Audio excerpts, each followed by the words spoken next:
Wow! కలల ప్రపంచంలోకి ఎగిరిపోదాం రండి.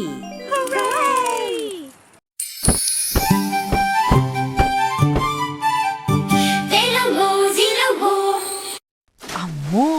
బండరాయి మీద వేసి ధభా ధభామని అంత గట్టిగా ఎవర్ని కొడుతున్నారు? ఆ శబ్దం వింటేనే భయమేస్తోంది. కాని ఆ దెబ్బల వెనుక ఒక గొప్ప మేలు దాగుంది. అదేంటో తెలిస్తే మీరు అవును కదా అంటారు. ఒక దట్టమైన అడవిలో తుంగభద్ర అనే పెద్ద నది పారుతూ ఉంది. ఆ నది ఒడ్డున భల్లు అనే ఎలుగుబంటి బట్టలు ఉతుకుతోంది. భల్లు ఆ అడవిలో అందరి బట్టలని తళతళా మెరిపించే చాకలిమామ. అక్కడికి చింటూ అనే చిన్న కోతి గెంతుకుంటూ వచ్చింది. చింటూకి చాలా సందేహాలు ఎక్కువ. సరిగ్గా అప్పుడే భల్లూమామ ఒక మురికిగా ఉన్న తెల్ల చొక్కాని తీసుకుని నీళ్లల్లో ముంచి బండరాయి మీద పెట్టి ధభా ధభామని గట్టిగా బాదడం మొదలుపెట్టాడు. ఆ శబ్దం అడవంతా వినిపించింది. అమ్మో బల్లుమామా, ఆ చొక్కాని అలా చావబాదుతున్నావెందుకు? దానికి ఎంత నొప్పి పుడుతుందో. కోపంతో దాన్ని అలా కొట్టకు మామా. భల్లూమామ పకపకా నవ్వి ఆ చొక్కాని నీళ్లల్లో జాడించి గట్టిగా పిండి గాలికి ఆరబెట్టి చక్కగా మడతపెట్టి చింటూకి చూపించాడు. ఇదిగో చింటూ, ఒక్కసారి ఈ చొక్కా చూడు, ఇప్పుడెలా ఉందో.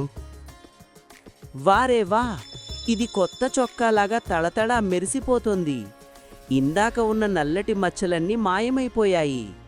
చూసేవా చింటూ, నేను దాన్ని గట్టిగా బాధింది కోపంతో కాదు, దానికి పట్టిన మురికిని వదిలించడానికి.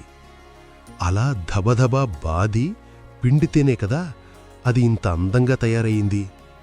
లేకపోతే అది ఎప్పటికీ మురికిగానే ఉండేది. ఓహో, అంటే దెబ్బలు తగిలితేనే మురికి వదులుతుందన్నమాట.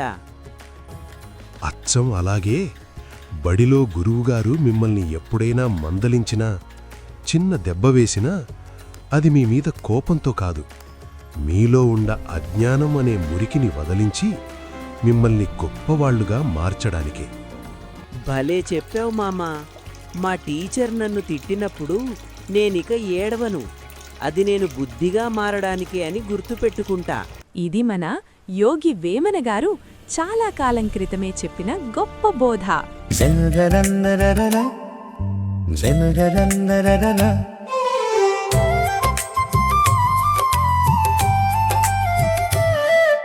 చాకి కోకలుతికి చీకాకు పడజేసి మైలదీసి లెస్స మడచినట్లు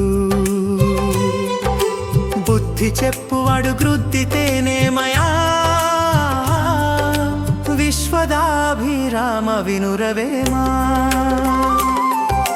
చాకి కోకలుతికి చీకాకు పడజేసి మైలదీసి లెస్స మడచినట్లు బుద్ధి చెప్పువాడు గృద్దితేనేమయా విశ్వదాభిరామ వినురవేమా.